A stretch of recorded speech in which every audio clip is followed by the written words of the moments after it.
wifi? Hindi, wala to wifi. Sino? Ito.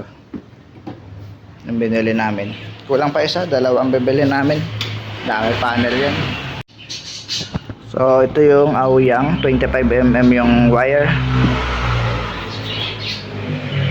Yan, 25mm. Kasya naman siya sa terminal block.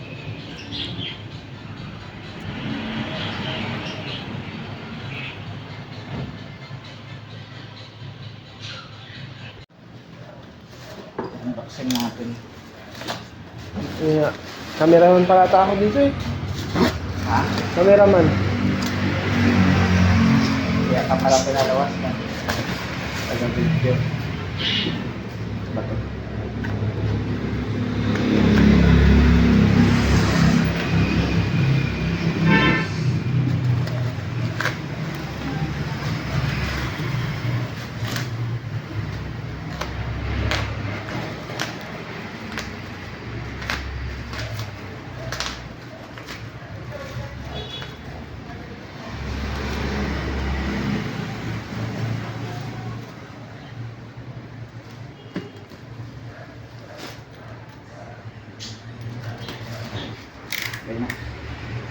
Ha? Ay, simula pag alis mo, nakapatay na eh.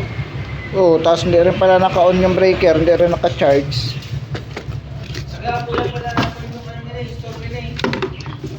Lapit lang.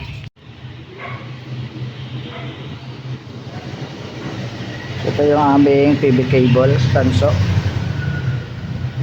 Copper na 6mm. Si-series naman namin eh. So, orange.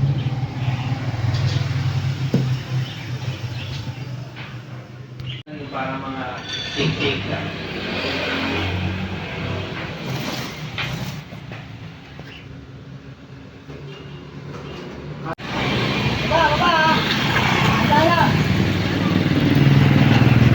Na may aircon. Dami din. Ibabaw.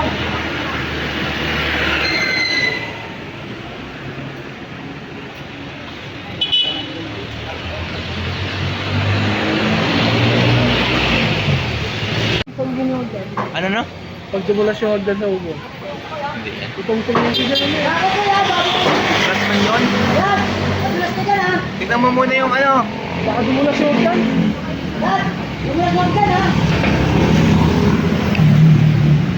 Hindi pa sarado yung ano nyo yan, lock? Ano? Yung lock ng ano? Nakalock yun? Yun? Hindi. Yung grills? Hindi pa ganun yun eh.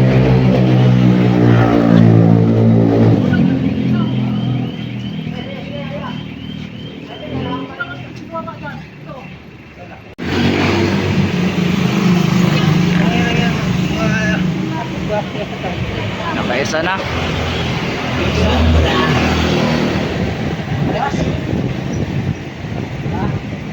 Pat. Ayan nyo. Gloves. Mas mainit sa third floor ko yan.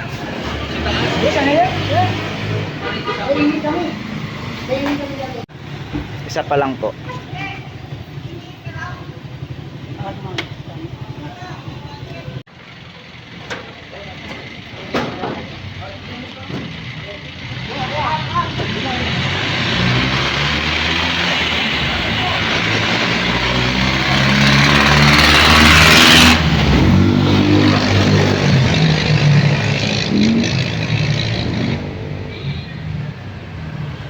Tulo ng power store isa.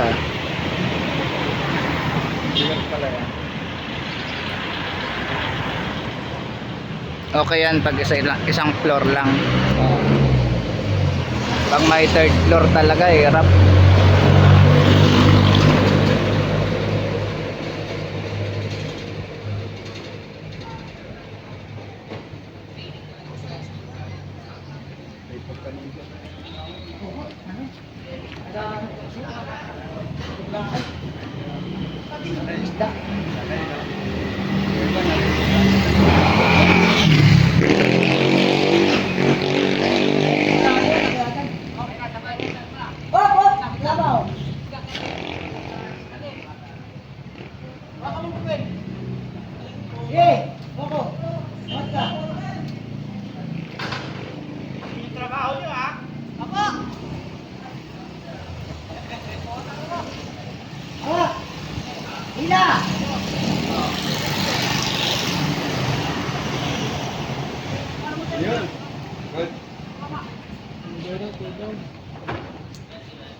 Ano ito yung mga wiring din?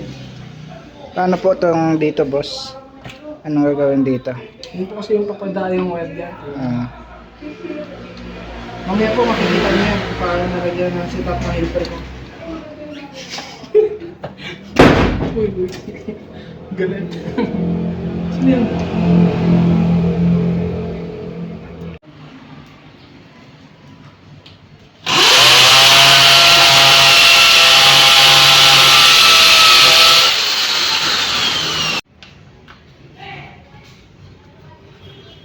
Ganyan po guys, magang na ano yun, para mamaya. Tapos yan.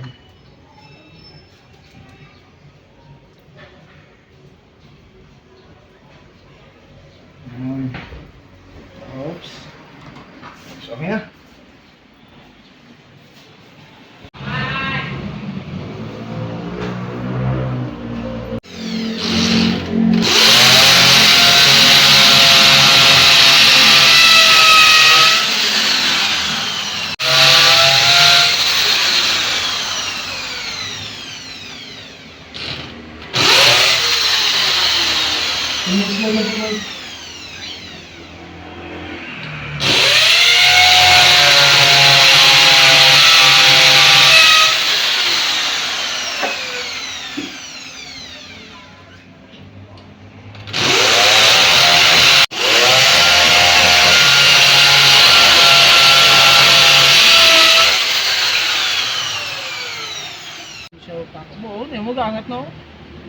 kaya nga eh. So, papunuin namin to ng solar. Tatlo. Kasya naman kasi tatlo.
Magadagdag pa po kayo, panel engineer?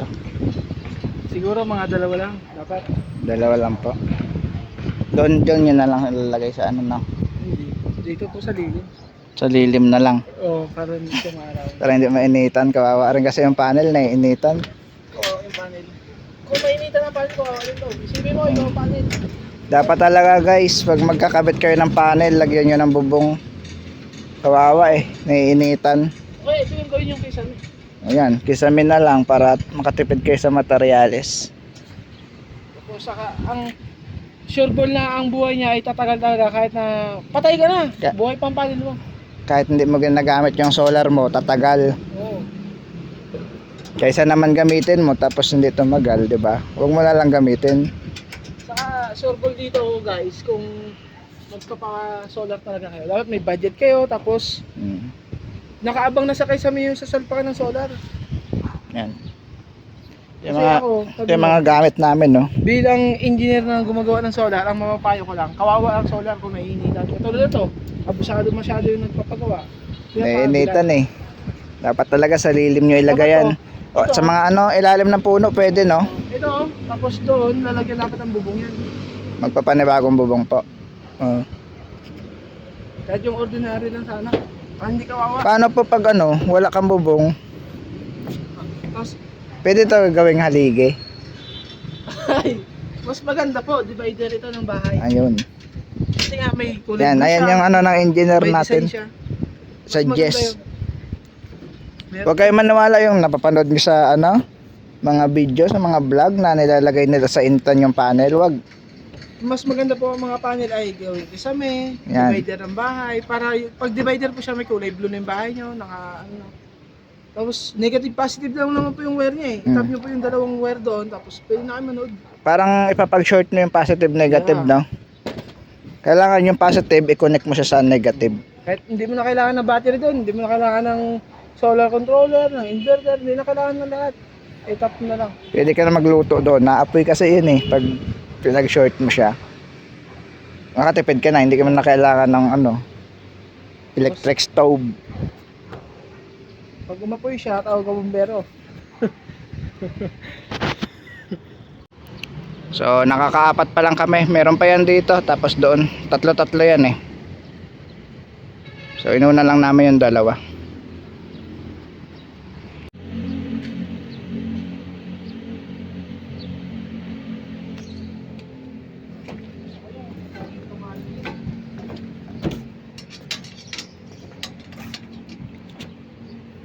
Buti hindi na mainit. Oh. Gusto dito to siguro pupunuin din to, no, kabila, tapos doon pupunuin natin ng panel kasama tong kabila. Okay na, so, kabit na natin panel.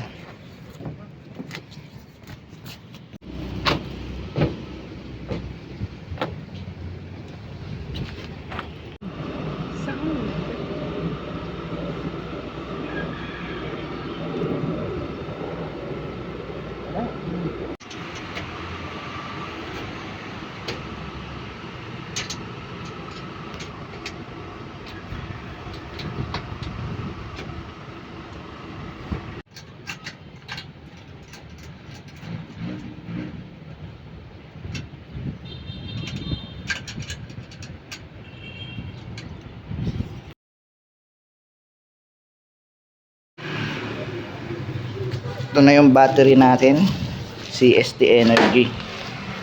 Ito yung wire nya, oh. Ang laki. Tapos may libre na rin siya mounting para sa wall. May gulong na rin to. So tingnan nyo yung difference ng ano, wire ng battery at wire ng inverter. Yan, oh. Doble yung laki. Ito yung wire na inverter eh, 2 peraso. Size 2. 2AWG.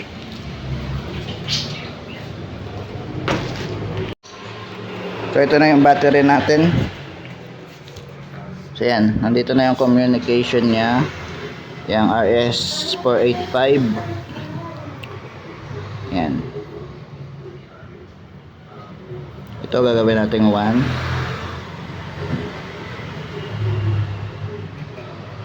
So may output na to agad, no, kaya may takip.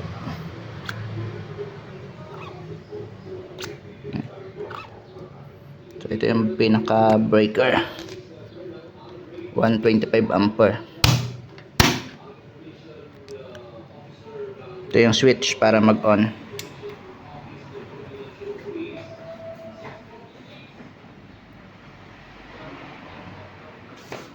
So ito yung cells.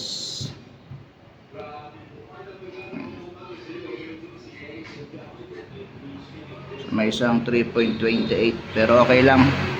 millivolt lang, point lang ang ano. So nasa 30% pa yung SOC nya, state of charge. Capacity niya nasa 97 na lang. So hindi pa kasi siya full charge. So may 52.7 volts.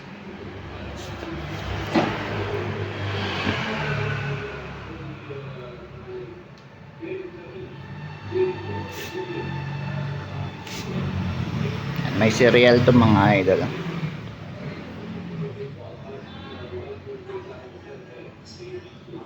Ayan yung weight, 135 kilogram. Sobrang bigat nito. Then dimension niya, charging voltage 58.4. So maximum continuous 200 ampere.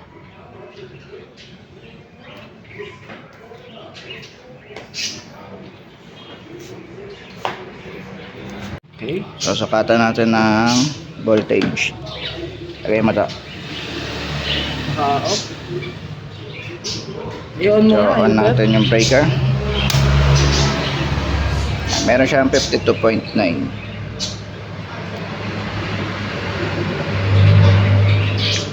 Ito pa yung gagawin natin si solar. So yun. Okay na. Itong switch ng ating BMS. Kung gusto niyo buhatin to, ayan, may hawakan siya. Oh. Kaya po lang yung Buhatin natin ng isang kamay lang, guys. Bali kapag bumili kayo na to, ito yung mga libre, no, or freebies. Yung kanyang battery cable or wire niya para sa battery. Ayan, heavy duty na yan mga idol. Then isang communication cable. Dito natin yan nilalagay sa RS485. Then dito rin RS485.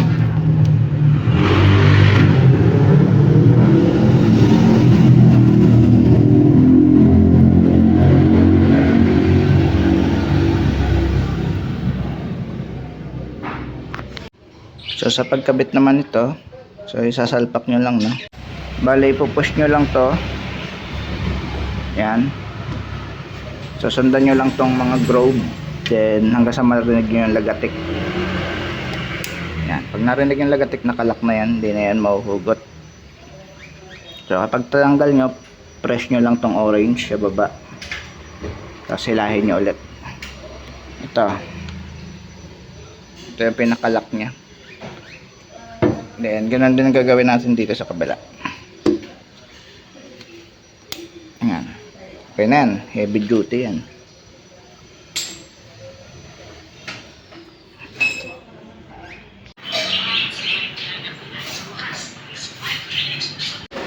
So yan mga idol, na-connect na natin yung communication cable. Na-set na rin natin yung mga parameters ng communication cable.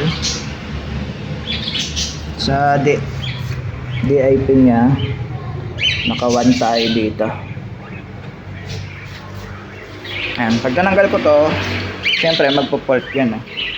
Yan, wala siyang port. So ibig sabihin tama yung parameters. Tanggalin ko ha.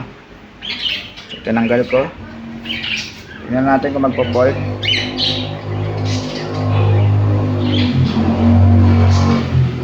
Yan. So nag-port siya, no? Patayin ko yung flash. So yan, nag-fault siya nung tinanggal natin yung communication cable natin. So ngayon babalik ko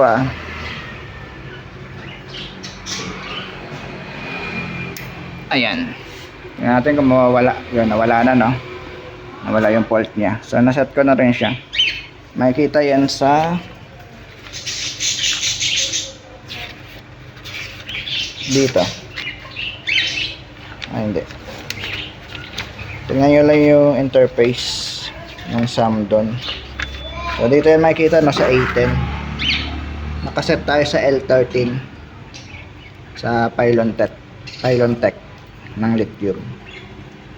So A13 yung ano natin. Yan, L13. Dito tayo so kapag L1 ginamit mo, so magpo-fault yan, no? Lipat natin.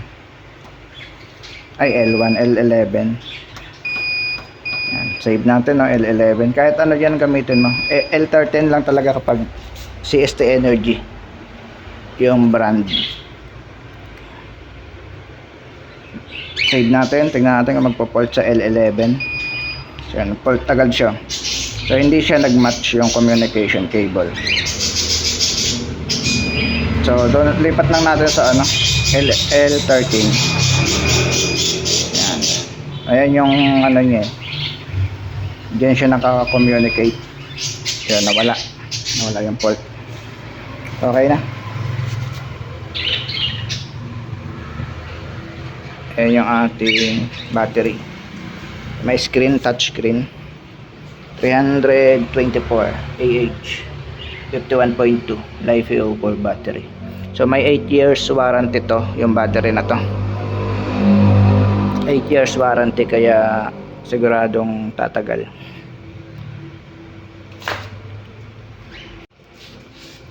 So tingnan natin yung status niya. Wala naman, no.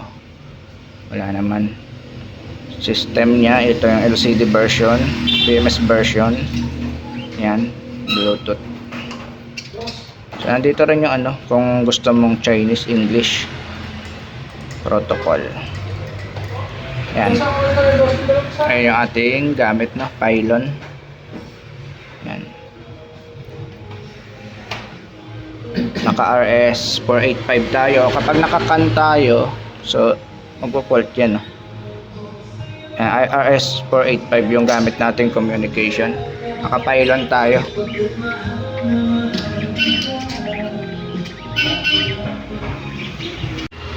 So wala namang warning, no, wala namang protection na ano, 00. Ito na yung aming ano, halos 60% na yung natatapos. Kunti na lang. Output na lang na inverter papuntang bahay nila, papuntang load. Tapos sa ATS. So meron tayo dito 300 watts. So 5.8 ampere, maaga pa kasi. Dito sa ating battery, meron 5.5 current, 5.7, 5.9, so tumataas. 5.6, bumababa na naman. So yung mga gamit nating wire, no, ito ay size 4 kasi 100 ay 8. Papalitan namin to 100 ampere kasi nagdagdag tayo ng solar panel. So size 4 yung gauge ng wire natin, 25 mm. Then yung sa ano natin, sa may Meralco, ito size 4 din. Meralco to, no, size 4. Pero yung sa inverter natin, 63 ampere yung ano na to, breaker. 63 ampere ang gamit natin diyan ay size 6. Yan, 6 AWG. So maliit lang konti dito sa size 4. So, ito yung sa inverter kasi 63 ampere lang naman ang kaya noon ng breaker niya. Then dito ay 100 ampere. 100 ampere yung circuit breaker na to. Ito. Malaki yung wire nito mga idol, 100 ampere. Papunta doon. Papunta sa main. So kaya 100 ampere din yung ilalagay natin dapat na wire. Pang 100 ampere din na wire. So size 4. Yan. THHN. Tigas niyan mga idol. Tapos ito yung size 6. Ito yung wire natin, size 12. Then meron pa tayong size 10. Then ito yung sa battery, no, sobrang laki, size 2 AWG. Yan, papunta dito. So lalagyan pa natin dito ng raceway, no, para malinis tignan. So upgrade setup lang to mga idol, no. So galing sa Samdon to. Hindi ko pa to in-on kasi magwa-wiring pa tayo dito sa ilalim. Ito nga ate harvest. So bumababa. So medyo makulimlim siguro. So mamaya balikan natin pag medyo tanghali na. Kasi alam pa lang ba nakakabit doon. tatlo pa lang. Tatlong panel pa lang nakakabit dito. So magiging 6 to, no? Tapos dito 6 rin. Kasi 12 panel lahat, 12 pieces na solar panel. So 6 ang nilagay natin para hindi masagad yung ating aoyang. Tapos ito, babaguhin pa natin yung date, tapos yung time. Hindi pa naka-set. Dito hindi ko pa na-on. On natin.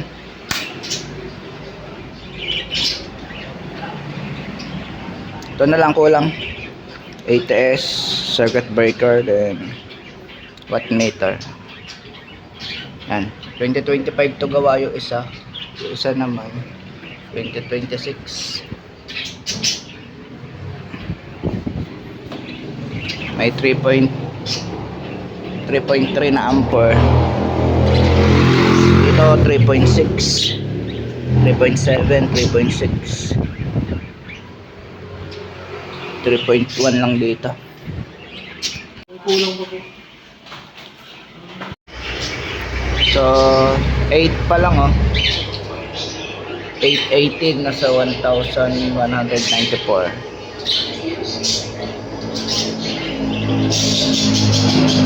So tumataas na yung harvest. Ito 1,000.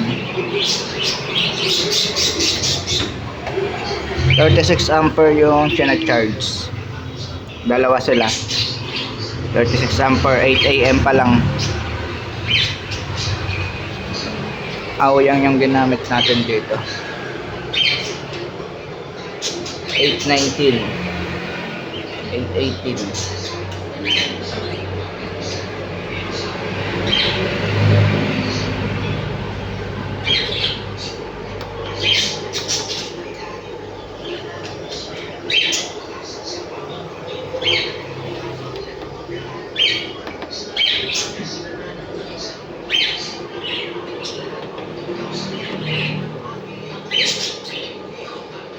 Mas malakas mag-harvest tong nasa kabila kasi nasa unahan yung mga panel na to.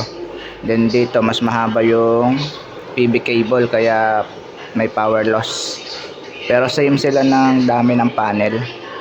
6 to, 6 ang kakabit dito, 6 rin dito. Hindi natin sinagad, no.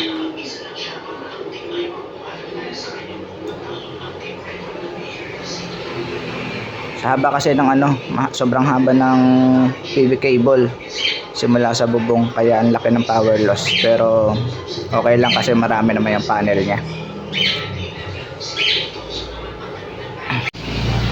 So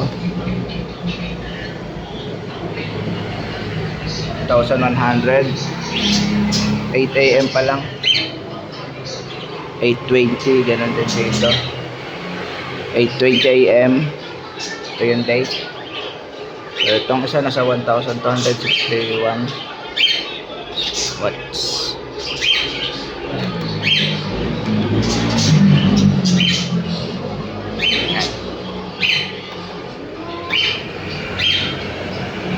Same lang sila. 1 to 15 na to. 8 AM pa lang, 8:21. Malapit na full charge yung battery kasi hindi pa to nagagamit. Hindi ko pa nakakabit yung inverter natin na 12 kilowatt 48 volts. 12 kilowatt 48 volts. Kahapon lang to nagsimula mag-charge, tapos ngayon kasi kahapon umuulan din. So ngayon meron tayong 37 ampere na charge. So ang capacity niya is 252 AH na from 30%. Nasa 97 AH na lang ata yon. Then ngayon dahil naka-charge siya kahapon kahit umuulan, so umabot siya ng 252 na ngayon. So kahapon nasa 200 ata. Yung gabi na yon nasa 200 AH. So ngayon nakaka-52 AH na agad. Or lampas 200 kahapon. O 230 ata. Parang basta may nadagdag na dito na AH. 36 ampere, 37. So 78% na yung SOC, state of charge. Voltage natin 54.1. So dito ay 53.8.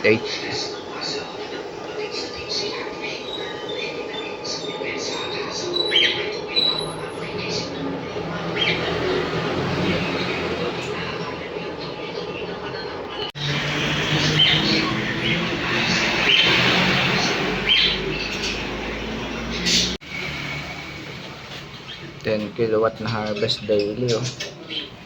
Kabila 10 kilowatt din. So anong oras na? 7:03 PM. Ito yung battery natin, 88%. Load 737 watts. Okay, 3.3 kilowatt. So nagko-consume tayo sa battery ng 9 ampere, 10 ampere.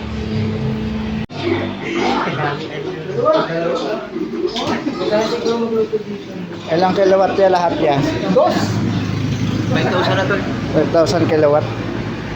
So 5,000 kilowatt. Electric kettle, rice cooker, electric stove. So nagko-consume tayo dito ng negative 51. Ibig sabihin palabas siya, no, yung ampere. 79% yung SOC natin.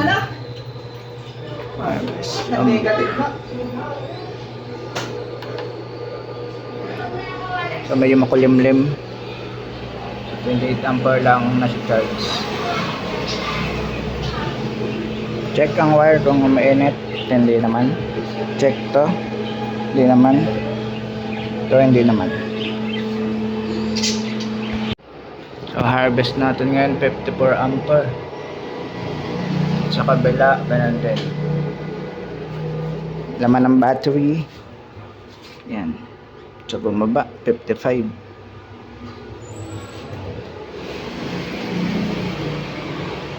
Ah, 39.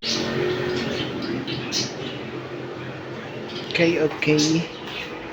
So sa 3 days, nakaka 95 kilowatt na sila.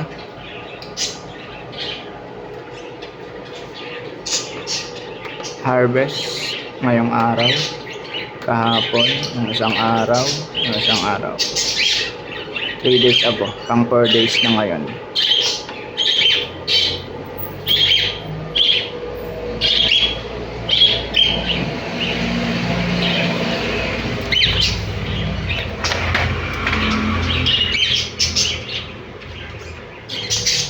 Load natin 1.2 ay 2.2.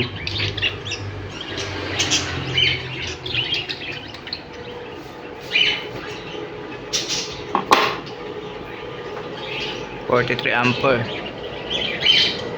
So 951 pa lang, 43 ampere, naka 48 volt setup.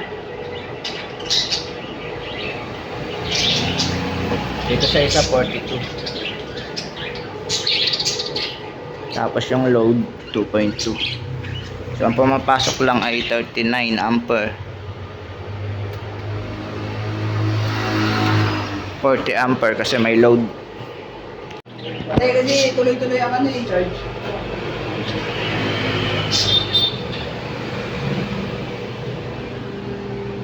5 kilowatt to. 5,000 na yan. 98 pa yung battery. Kaya talaga yung ibo. Palit na sila ng ano? 98% yung battery. Limang aircon yung gumagana.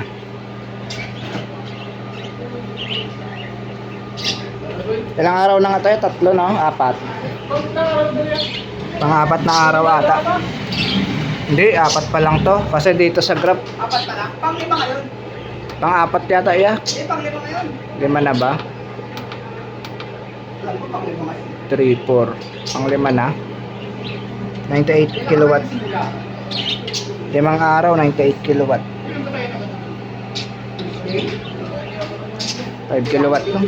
Simula yung pasa. Pag Nawala yung araw. pag alas 3, mayroon pa siya mga 1,000 watts eh. Alas 4. Talaga dapat bago mag-alas 3 pa kayo mga 3:30 yan. Pinakamataas na harvest niya yan, nasa 60 ampere eh. Nung 11,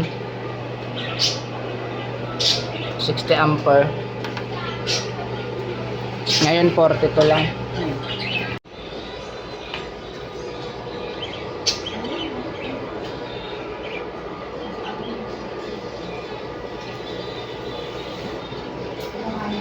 Time check 10:13.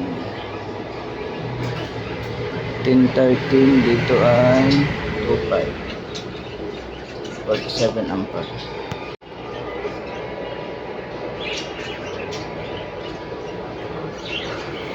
7 ampere. Time check 10:13 AM. 2.5 yung na-harvest. 47 ampere. Ganun din sa kabila. 47 ampere.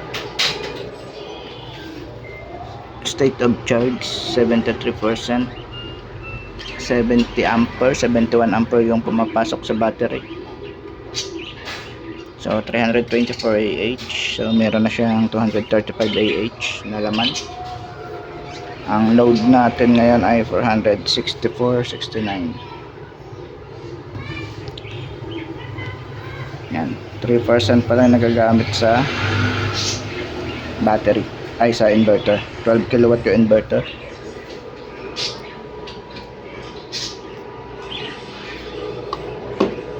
Nakaka 135 kilowatt na. So ilang araw pa lang.